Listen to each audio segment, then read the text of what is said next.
இளையவளின் இடையொரு நூலகம் படித்திடவா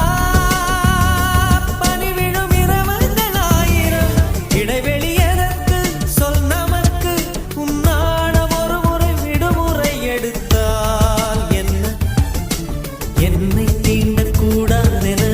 வாரோடு சொல்லாது வங்கக்கடல் என்னை ஏந்தக்கூடாதென கையோடு சொல்லாது புல்லாங்குழல் நீ தொட்டா